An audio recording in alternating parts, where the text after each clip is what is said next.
vamos Roberto, la va a poner Roberto, y está Zinedine en gatilla, chuta,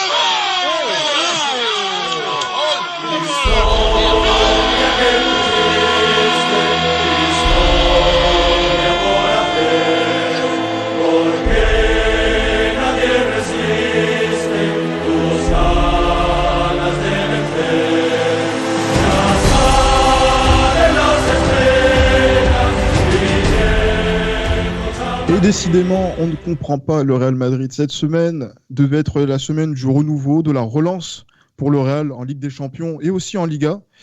Le Real a rempli son contrat contre l'Inter, mais s'est incliné contre Alaves. Et ben voilà, maintenant, Jérémy et Johan vont justement m'attaquer à ce sujet. Mais on va revenir dans cet épisode sur la semaine du Real, avec notamment Benjamin Da Silva. Salut Benjamin. Salut tout le monde. Salut à tous. Salut aussi à Jérémy de Madrid France et à Johan. Salut. Enchanté les gars. Salut Benjamin. Enchanté. Benjamin Da Silva, que vous connaissez très très bien pour ceux qui suivent le foot espagnol, qui est le journaliste beIN Sport et commentateur de la Liga diffusé sur beIN Sport et qui va revenir avec nous sur la semaine du Real, même si tu nous manques un petit peu donc aux commentaires pour les matchs du Real, un petit peu. J'espère qu'on aura aussi l'occasion d'avoir ton œil sur la situation du Real aussi depuis quelques semaines avec Zidane. Messieurs, je ne sais pas par qui je vais commencer. Je vais commencer par le procureur. Ton regard sur la semaine, Johan. Bah écoute, la semaine conforme à ce que je l'avais dit, conforme à ce que j'avais prédit en fait, je savais que, quoique non, j'avais dit qu'on allait perdre contre l'Inter de Milan, on a gagné. On allait perdre contre l'Inter. C'est vrai. J'avais dit qu'on allait perdre contre l'Inter de Milan, on a gagné, j'étais pour le coup très content, mais je savais que cette victoire-là ne pouvait pas, entre guillemets, lancer une saison comme on a eu souvent coutume de le dire. Oui, c'est peut-être ce match qui va lancer la saison du Real, etc. Et j'avais prévenu justement qu'une victoire contre l'Inter pouvait ne rien garantir par rapport à l'Aves, et on en a eu la preuve il y a maintenant 2 jours de cela. Donc, comme tu peux l'imaginer, j'ai un regard assez mitigé de la semaine. Comme d'habitude, quoi. Oui, voilà, comme d'hab. Et ça se dit supporter du Real. Ah là là, c'est terrible. Et Jérémy, ton regard avant de poser la question à Benjamin.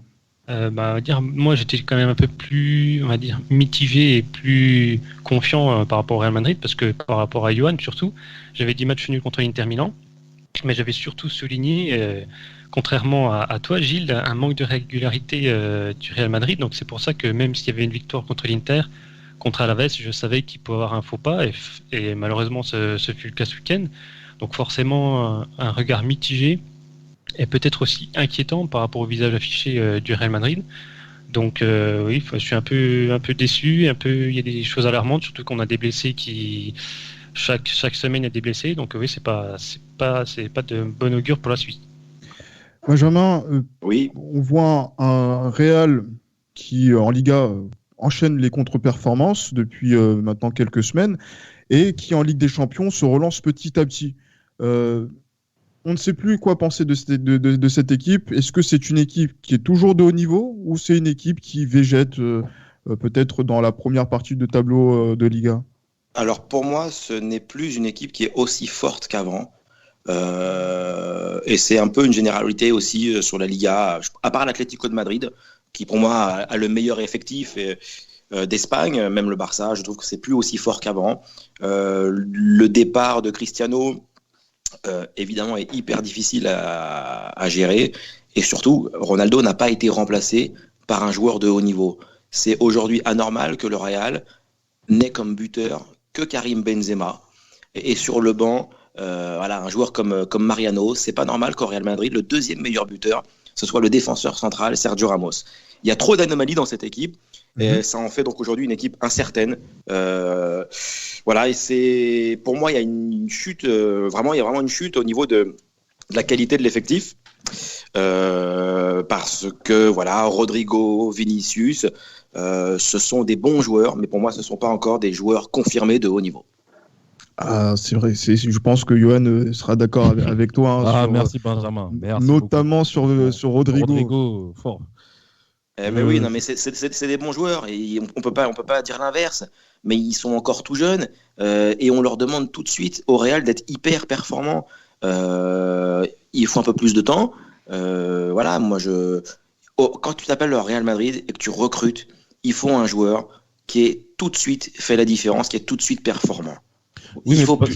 Surtout quand tu perds Ronaldo et même quand tu perds un joueur comme Gareth Bale. C'est clair. Pour moi, c'est indispensable. Oui, c'est clair, Benjamin, je suis d'accord avec toi, mais il y a déjà eu des saisons où le Real a recruté des joueurs, pas forcément des stars, mais qui ont réussi justement à s'imposer sur la durée. Tu vois, avec le Real, je pense notamment à Gonzalo Higuaín. Gonzalo Higuaín, quand il arrive, c'est pas vraiment une star qui arrive au Real, même si c'est vrai que devant lui, il y a des joueurs comme Van Nistelrooy, etc. Mais c'est des joueurs qui ont montré une certaine progression, en fait. Et malheureusement, avec Rodrigo et Vinicius, j'ai l'impression qu'on n'avance pas, même si Vinicius, moi j'étais le premier à le défendre, parce que Vinicius, je trouvais quand même qu'il était intéressant du point de vue de la percussion, technique, etc. Mais Rodrigo, honnêtement, j'arrive pas à voir vraiment quelles sont ses principales qualités, dans le sens où il n'ose pas, en fait. Je suis entièrement d'accord avec ce que tu viens de dire. Je pense que Vinicius, il a un vrai potentiel, parce que le mec, quand même, il accélère, il dribble, il percute. Au moins, quand lui, il a le ballon, il se passe quelque chose. Voilà, Rodrigo, effectivement, il est un peu plus neutre, on va dire. Mais bon, voilà, c'est pas des joueurs qui font condamner, ils sont tout jeunes. Mais voilà, mais moi, je reste convaincu que le Real a besoin de haut de gamme, quoi. Voilà. Et justement, quand tu as pu voir ce match contre Alaves, du compte par rapport au contenu, par rapport aussi aux joueurs qui se sont blessés, Hazard, le retour de Marcelo aussi sur la feuille de match, qui maintenant ressemble plus à un porte-malheur qu'un joueur de foot. Qu'est-ce qui a manqué justement encore à ce Real pour confirmer les 3 points qu'ils ont pris du côté de l'Italie en Ligue des Champions? Alors déjà, moi je pense qu'il faut être indulgent avec Marcelo. C'est vrai qu'il faut reconnaître que c'est un joueur qui est en fin de carrière, entre guillemets. Ah là là. Mais il faut rester quand même respectueux et courtois, je trouve, envers ce type de joueurs. Ils ne font pas les condamner tout de suite. Parce que si on juge uniquement par rapport à l'âge, un joueur comme Modric serait, entre guillemets, cramé. Sauf qu'un joueur comme Modric, il est toujours hyper important pour le Real Madrid. Aujourd'hui, le Real, c'est une équipe qui, pour moi, de toute façon, va faire toute la saison comme ça en étant irrégulier. Ça a déjà commencé comme ça, quand tu perds à la maison contre Cadiz, quand tu perds à la maison contre le Shakhtar, quand tu prends 4-1 à Valence. Thibaut Courtois qui fait des erreurs, et Eden Hazard, tu vois, on parle de Rodrigo et Vinicius, mais quand même celui dont tu attends, le galactique entre guillemets, c'est Hazard. Et il nous doit. Hazard, il arrive, il est en surpoids, c'est pas normal. Et là, il se blesse tout le temps, c'est qu'il y a un vrai problème. Donc, il faut déjà responsabiliser les joueurs qui ont de l'expérience et qui eux, savent faire la différence, parce que Hazard, lui, il sait le faire en plus. Oui, clairement. Et Jérémy, justement, quand on voit que le Real, 20 tirs, 9 cadrés, 68% de possession, en fait, on a l'habitude de voir que cette équipe du Real, quand elle est obligée de faire le jeu, elle tente des choses, mais c'est insuffisant. Oui, c'est insuffisant. Enfin, même contre l'Inter Milan, en fait, le Real Madrid a cette difficulté à faire la différence dans les derniers mètres, et notamment dans la dernière passe. Elle se procure très peu d'occasions franches. On l'a encore vu ce week-end contre Alaves. Il y a Mariano Diaz qui se jetait sur les centres, qui essaie de placer des têtes. Mais quand on regarde en détail les occasions pures, on se rend compte qu'il n'y a pas grand-chose à se mettre sous la dent, parce qu'il y a un problème de schéma de jeu, et notamment les circuits de passe dans les derniers mètres. Et c'est aussi, en fait, vu qu'il y a sans arrêt des blessés, il y a aussi l'attaque et toute l'équipe qui est un peu modifiée, donc il y a un manque d'automatisme. On voit que Mariano ce week-end, et même contre l'Inter, c'est qu'en fait ça fait des années qu'il joue avec Benzema, donc ils s'attendent peut-être inconsciemment ou consciemment à des décrochements de Mariano Diaz. Il y a une certaine manière de jouer, il y a un peu un mimétisme par rapport à ce qu'il faisait avant dans le jeu avec Benzema, sauf que Mariano Diaz, c'est pas ce type de joueur-là. Il faut qu'il joue au moins avec un deuxième attaquant, Mariano. Donc on a de la peine pour lui, parce qu'il a très peu de ballons pendant le match. Et quand il marque contre Villarreal, c'est sur sa seule occasion. Donc s'il ne la met pas, celle-là, le Real Madrid ne marque pas du tout. Et lui, après, il disparaît comme ce week-end face à Alaves. En fait, il y a un problème de mise en place tactique et de schéma de jeu, notamment offensif, de l'équipe. Un manque de d'intelligence de jeu dans les derniers mètres, parce en fait, le Real Madrid, dès qu'il joue face à un bloc bas, il va chercher à passer sur les côtés, à centrer, sauf que là, il y a Mariano Diaz qui prend quelques ballons de la tête, mais quand c'est Benzema, ça ne fonctionne pas non plus, parce que c'est pas des joueurs qui vont, notamment Benzema, c'est pas un joueur qui a placé une tête qui va s'arracher pour pouvoir marquer sur des centres, et quand les centres sont réussis, bien sûr, parce que la plupart du temps, c'est des centres contrés, donc il y a une certaine impuissance du côté des joueurs, mais également du côté des supporters quand on regarde le match. Mais justement, moi, c'est vrai que là, il y a l'animation de jeu en attaque qui pose question, notamment samedi. Mais moi, là, ce qui saute aux yeux, et j'aimerais aussi avoir l'avis de Benjamin dessus, c'est par rapport au rendement des milieux de terrain. Parce que là, on a vu le Real jouer à Giuseppe Meazza avec un milieu, on va dire, quasiment inédit, avec Kroos et Modric qui jouaient devant les défenseurs, et on est revenu à quelque chose de plus classique dans le schéma de Zidane avec Casemiro, Kroos, Modric pour commencer contre Alaves. Et on voit qu'il y a des différences, notamment dans le contenu, en termes de jeu. Je pense que le Real a été un peu plus convaincant mercredi qu'il ne l'a été samedi avec les anciens. Et est-ce que ce milieu de terrain continue de convenir justement aux standards de la Liga et même aux standards même du Real Madrid? Pour moi, non. Ça peut marcher. Pour moi, non. Casemiro, Kroos, Modric, ça fait trop d'années qu'ils sont au Real Madrid et ça fait trop d'années, entre guillemets, qu'ils sont quasi sûrs, entre guillemets, de débuter les matchs. Pour moi, déjà, je pense que le Real aurait dû garder Mateo Kovacic. Pour moi, c'était vraiment un très bon joueur qui faisait la différence balle au pied, qui accélérait le jeu du Real Madrid. C'est pas normal pour moi qu'un club comme le Real tourne avec le même milieu de terrain depuis des années. Je dis pas que ce sont des mauvais joueurs, mais ce sont tous des très bons joueurs. Mais à un moment, il faut instaurer une rotation. Moi, je vous dis, voilà, un joueur comme Van de Beek, qui était à l'Ajax Amsterdam. Ouais, pour moi, merci. Quand tu es le Real Madrid, tu dois tout de suite prendre un joueur comme ça. Et ça, un joueur comme ça te rafraîchit ton milieu de terrain. Pour moi, une des priorités du Real, et c'est ce qui n'est pas fait depuis des années, c'est de recruter un ou deux très très bons joueurs au milieu de terrain parce qu'il faut rafraîchir ce secteur de jeu. Toni Kroos, je l'aime bien, mais Toni Kroos, c'est un joueur qui a des limites. C'est pas quelqu'un offensivement qui apporte beaucoup. Modric est encore très très fort, mais c'est maintenant quelqu'un qu'il va falloir utiliser un petit peu avec parcimonie. Voilà. Mais on les avait, Benjamin, ces joueurs-là. On les avait, ces joueurs-là. Quand je te dis ça, je te parle notamment de Ceballos et de Marcos Llorente, joueurs auxquels Zidane n'a pas fait confiance. Alors moi, j'ai mis une réserve sur Ceballos, c'est-à-dire, pour moi, c'est un peu comme si tu veux, comme Vinicius et Rodrigo. C'est que pour moi, voilà, c'est un bon joueur. Il n'y a rien à dire. Mais est-ce que c'est un top joueur pour le Real Madrid ? Je ne pense pas. Parce qu'au Real Madrid, il faut des joueurs qui apportent tout de suite quelque chose. Tu ne peux pas avoir des joueurs neutres ou qui font bien le boulot. Il faut des joueurs qui font des différences. Ceballos, je suis sceptique. Marcos Llorente au Real Madrid, il ne jouait pas. Mais à l'époque, il était milieu de terrain défensif. Et là, Diego Simeone, il le fait jouer quasiment attaquant. Il le fait jouer milieu offensif. Et le mec, il s'est complètement révélé, quoi. Ah, mais non, mais c'est clair. Mais franchement, entendre le nom de Donny Van de Beek, ça me fait mal au cœur. Mais ça me fait plaisir que quand même de se dire que quand même on n'est pas fou quand même. Un joueur comme ça, le Real Madrid aurait dû passer dessus pour justement essayer de renouveler le milieu de terrain comme on l'a le voir avec Valverde par exemple. Avec Kovacic aussi, c'est peut-être. Même si Kovacic il voulait partir parce qu'il voulait jouer, ce que je comprends. Tu le prêtes, tu dis allez, on te prête un an. Et l'année d'après, tu reviens, tu vas beaucoup plus jouer. Parce que Kovacic, pour moi, il a largement sa place dans ce milieu de terrain. Ah non, c'est clair et c'est vraiment très, très évident pour nous tous. Et c'est vraiment une bonne chose de pouvoir mentionner tout ça. Parce que c'est vrai que là, maintenant, le Real est maintenant, on va dire, à bonne distance, en Liga. Moi, j'avais dit la semaine passée, pour ceux qui nous écoutent, que le Real allait se relancer en Ligue des Champions et que à partir de là, ça allait lancer la saison.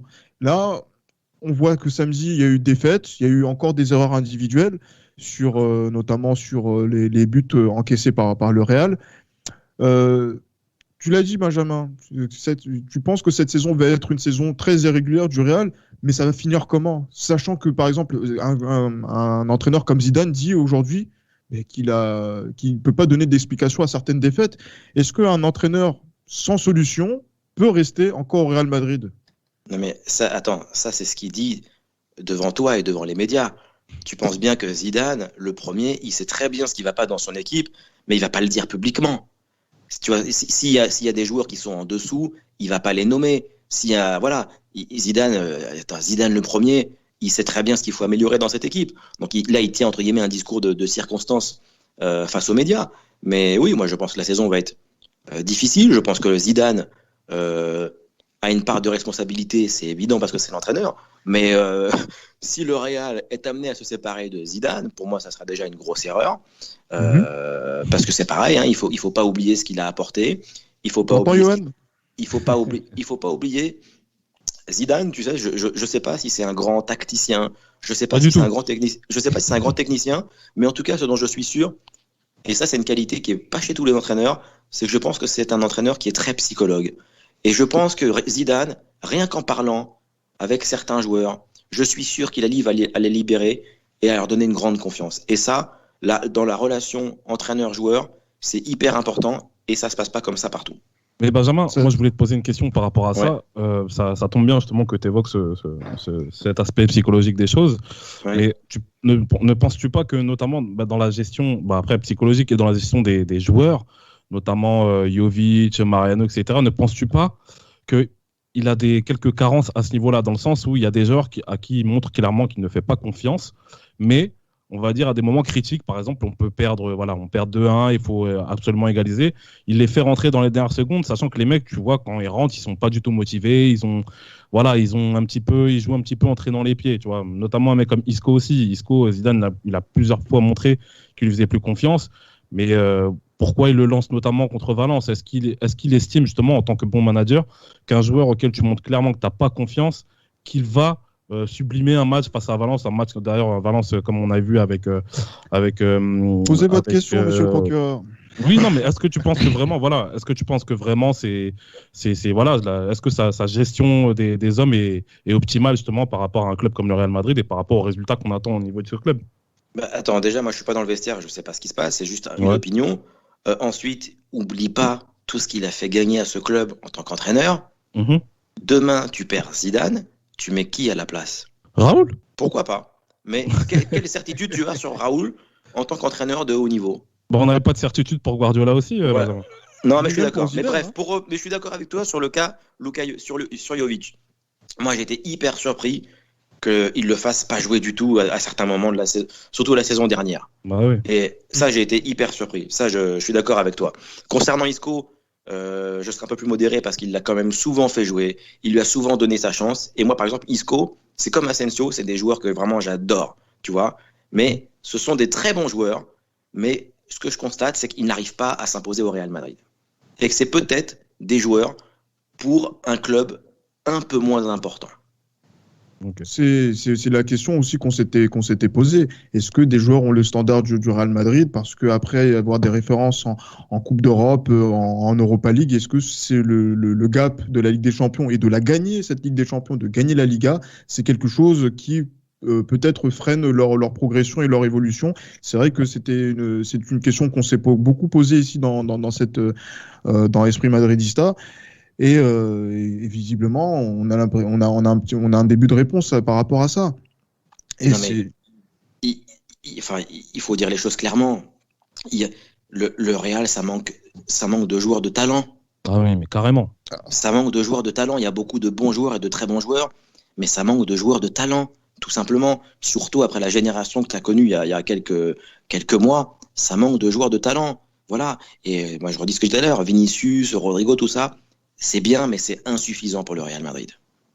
Je suis d'accord avec Benjamin parce qu'en fait, on s'appuie du fait des blessés sur Rodrigo et Vinicius pour qu'ils performent. Mais pour moi, ce sont des bons joueurs et notamment des remplaçants qui sont amenés à devenir des grands joueurs. Et on ne peut pas forcément tout leur mettre sur le dos non plus parce qu'à leur âge, au Real Madrid, pouvoir performer, c'est assez difficile. Je pense qu'il faudrait les prêter. Ce sont des joueurs qui devraient être prêtés pour pouvoir s'affirmer, comme l'a fait le Real avec, par exemple, Takekubo, même s'il ne joue pas. Mais c'est la volonté de le faire jouer régulièrement pour le faire progresser. Donc je pense que normalement, Vinicius et Rodrigo devraient être des joueurs prêtés, mais compte tenu des blessés et puis, des circonstances, on s'appuie sur eux.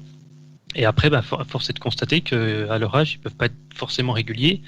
Et l'abattage médiatique est terrible pour eux, donc c'est pour ça que c'est un peu difficile. Mhm. Et Real Madrid devrait avoir d'autres grands joueurs, notamment Asensio devrait notamment confirmer. Ça devrait être notamment l'élément phare sur l'aile droite, même si c'est pas son poste de prédilection. Mais sauf qu'en fait, on se rend compte que c'est Rodrigo qui performe le plus, notamment en Ligue des Champions, parce que c'est sa compétition. Mais normalement, ça ne devrait pas être le cas. Ça devrait être Asensio qui devrait performer par rapport à Rodrigo.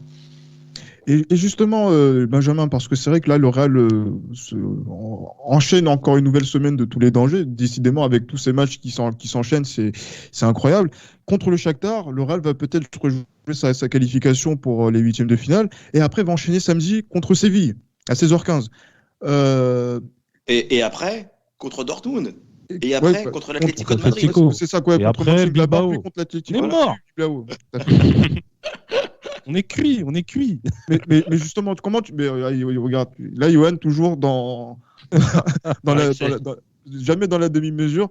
Benjamin, on voit ces matchs qui vont s'enchaîner. Il y a une chance pour le Real de sortir indemne, on va dire toujours dans le coup à l'issue de la mi-décembre. C'est indispensable. Mais c'est indispensable. Quand tu t'appelles le Real Madrid mi-décembre, tu dois être encore en course, en Ligue des Champions, en Liga. Enfin, c'est indispensable. T'es quand même le Real Madrid, quoi. Donc, après, je te dis, la saison, elle est compliquée pour tout le monde, même pour Séville. Donc, même si c'est Séville, tu vois, le Real doit être en mesure de faire un résultat là-bas. Par contre, là, la grosse difficulté, je pense, ça va être le derby contre l'Atlético. Ça, par contre, je pense que ça va être un match très difficile. Parce que pour moi, l'Atlético, c'est l'équipe que je vois champion, donc ça va être compliqué. Mais après, je vais te dire une chose, hein, Benjamin, par rapport à ça. Quoi qu'il arrive, hein, c'est vrai que nous, on est des Madrilènes voilà, ça fait un certain nombre d'années qu'on l'est, depuis près d'une vingtaine d'années. Le nombre de défaites du Real contre l'Atlético, on les compte sur les doigts d'une main, même d'une demi-main. Donc du coup, envisager perdre contre cette équipe. Justement, j'avais une question pour Benjamin, parce qu'on sait que le Real Madrid, notamment avec Zidane, quand il est dos au mur, il arrive toujours à performer, donc c'est ce qui va être le cas contre le Shakhtar. Donc j'aimerais savoir si lui pense que le Real Madrid va pouvoir s'imposer et valider sa qualification justement pour les huitièmes de finale. En Champions League ? Ouais, en Champions League. Attends, il le faut. Enfin, je veux dire, tu peux pas taper le Real, battre 2 fois l'Inter Milan et sortir comme ça. C'est pas possible. Là, c'est ça la catastrophe. Donc non, pour moi, là. Et puis de toute façon, le Real, le Real a un instinct particulier avec la Ligue des Champions. Donc, je garantis pas du tout d'aller loin, soulever la coupe, mais sortir de la poule, pour moi, c'est quasi sûr. Ah oui, non, clairement. En plus, depuis 94, le Real n'a pas joué la C3. C'est pas, on n'a pas envie d'envisager. Ça ferait bizarre, hein. Ça ferait bizarre, ouais. Mais en plus, t'étais même pas journaliste à cette époque-là, quand le Real jouait la C3. Non. Ah, mais non, mais en tout cas, tout ça pour dire que non, c'est hors de question d'envisager autre chose qu'une qualification. Maintenant, oui, j'allais dire qu'est-ce qu'on peut souhaiter, qu'est-ce qu'on peut souhaiter de ton regard au Real Madrid pour la fin de la saison. Et est-ce que tu penses que Zidane, à l'issue de cet exercice-là, il peut se dire ciao à plus, quoi? De toute façon, c'est lui qui va décider, comme tu le dis. Il peut le faire à l'issue de la saison, comme il peut le faire au milieu de la saison aussi. Hein. Je pense que Zidane, il est intelligent et je pense qu'il n'a pas peur. Il n'a pas peur. Je pense que c'est pas quelqu'un qui mettra le club en danger. Tu vois, s'il voit que ça passe pas, qu'il n'y arrive pas, que ça passe plus auprès des joueurs, je pense que de lui-même, il se retirera. Il n'attendra pas la fin de la saison. Mais quand tu t'appelles le Real Madrid, c'est ce que je te dis. Enfin, tu dois sortir de la poule en Ligue des Champions et tu dois prétendre au titre jusqu'à la fin. Je veux dire, ça peut pas se passer autrement. Ouais, mais en tout cas, Johan, je sais pas ce que t'en penses. Moi, ce que j'ai retenu de ce qu'a dit Benjamin, c'est que Modric est encore précieux au Real Madrid. Je sais que ça te fait pas forcément plaisir. Non, mais c'est évident, c'est indispensable. Ça se voit sur le terrain. En fait, moi, ce que je veux juste, parce que Modric, en fait, avant cette saison, ça faisait 2 saisons qu'il était assez régulier dans ses prestations. Et moi, comme j'ai toujours dit, ce que je veux éviter à Modric, c'est qu'on ait un mauvais dernier souvenir de lui en fait au Real Madrid. Moi, je veux pas justement qu'il reparte sur une saison ratée. C'est pour ça que j'espère que Modric partira à la fin de la saison. Non mais je comprends. J'ai pas envie de le voir rincer au bout d'un moment en fait. Moi, je suis complètement d'accord avec ce que tu dis parce que moi aussi c'est un joueur que j'adore. Il faut que le Real fasse avec Modric ce que le Barça a fait avec Xavi sur la fin. L'utiliser sur les grands matchs. C'est tout. C'est ça. Voilà, donc qui sortent le smoking des grands rendez-vous, comme ça va être le cas contre Donetsk en Ligue des Champions mardi, et également aussi voilà donc dans les grands rendez-vous qu'on a évoqués sur le mois de décembre et qu'on suivra sur beIN Sport pour la Liga. Exactement. Mais déjà, Benjamin, merci beaucoup d'avoir pris de ton temps pour venir parler avec nous. J'espère que là, tu as pris du plaisir à parler un petit peu du Real, hein, même si, oui. Évidemment. À défaut de prendre du plaisir en le regardant, et en parlant, peut-être que c'est un petit peu mieux. Vous êtes dur parce que vous êtes des supporters. Oh, mais on est aussi exigeant que les supporters madrilènes en Espagne. Je vois certains supporters, ils sont hyper durs avec des joueurs comme Lucas Vazquez, des trucs comme ça. Il faut. Vasquez, par contre, ici, on l'a toujours défendu. Hein. Moi, je l'ai dit. Vasquez, que ce soit lui ou Nacho, on le défend. Très bien. D'accord. Mais en tout cas, voilà, merci beaucoup, Benjamin Da Silva, que vous pouvez retrouver toujours sur beIN Sport pour commenter la Liga aux côtés d'Omar Da Fonseca. Et voilà, donc tu reviens quand tu en as envie pour parler du Real. On a aussi des séquences histoires sur lesquelles peut-être tu pourras donner ton regard de commentateur sur les fabuleuses épopées du Real Madrid. Merci pour l'invitation. Merci beaucoup à toi. Et à très vite. Bon podcast et à très bientôt. Ciao. Il était sympa quand même, Benjamin. J'ai beaucoup aimé son analyse et son avis sur le Real Madrid. Comme quoi, on n'est pas si cinglé que ça dans l'esprit madridista, ni ingrat, comme les procès qu'on a pu nous faire. Messieurs, on va nous terminer sur les paris, comme chaque semaine, et le pari sur le match contre le Shakhtar Donetsk à l'extérieur. Et quand je vois les paris, messieurs, je vais vous laisser vous exprimer. Moi, voilà. On a beau perdre contre Alaves, mais avec la Ligue des Champions, on vise toujours la victoire. Ouais, c'est clair. C'est clair que, de toute façon, on n'a pas le choix, j'ai envie de te dire. On n'a pas le choix. De toute façon, ça fait partie aussi de notre... comme je l'ai souvent dit, ça fait partie de notre ADN avec des champions. Donc, il est clair que je pense qu'il y a possibilité qu'on puisse gagner là-bas à Donetsk. J'ai l'impression d'ailleurs que le Real arrive plus à gagner dans les vrais stades que dans les stades d'entraînement comme le Santiago, l'Alfredo Di Stefano là.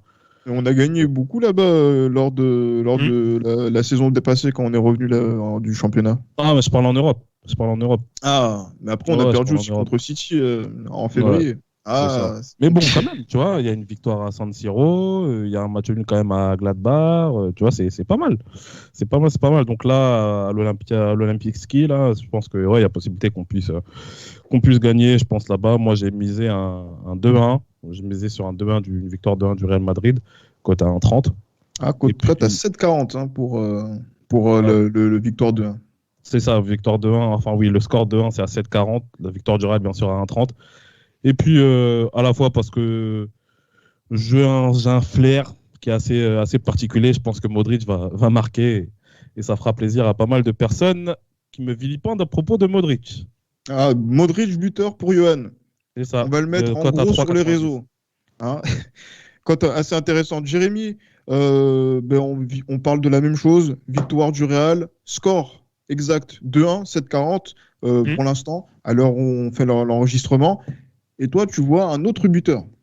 Exactement. Compte tenu de l'absence confirmée d'Eden Hazard, pour moi, le buteur, ce sera Vinicius. Voilà, le remplaçant. Exactement. Qui va se révéler un peu sur ce match-là et qui va pouvoir retrouver un peu de confiance. Il en a besoin. Donc, je pense, elle est cotée à 2,15 actuellement. Donc, une petite cote pour Vinicius. Je le sens bien. La dernière fois... j'ai souvent des paris qui tombent juste, donc je pense qu'il faut me suivre pour vraiment remplir remplir son matelas de billets. Enfin, je pense qu'il faut quand même suivre mes paris. Toi, en termes d'épargne, tu les mets sous le matelas, hein. Tu vas pas à la banque. Jamais faire confiance aux banques.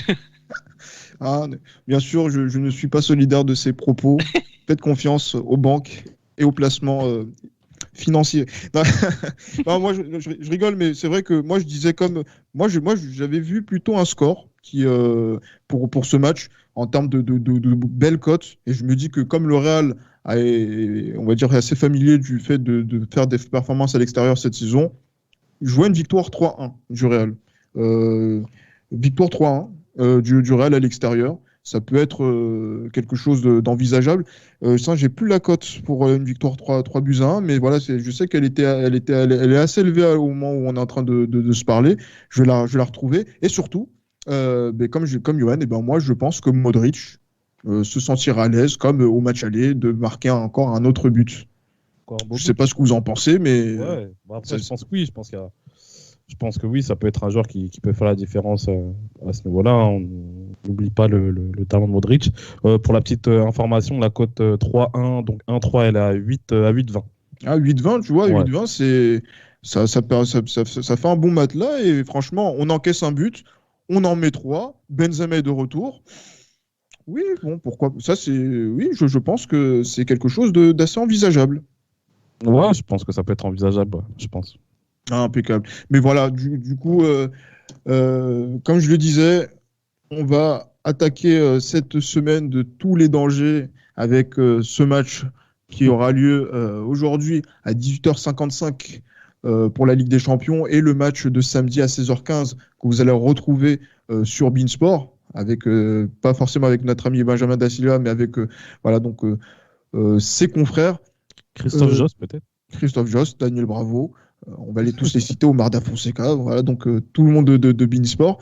Mais voilà, donc d'ici là, portez-vous bien, en espérant que le Real Madrid aille mieux. Et bien évidemment, à la Madrid. À la Madrid. À la Madrid.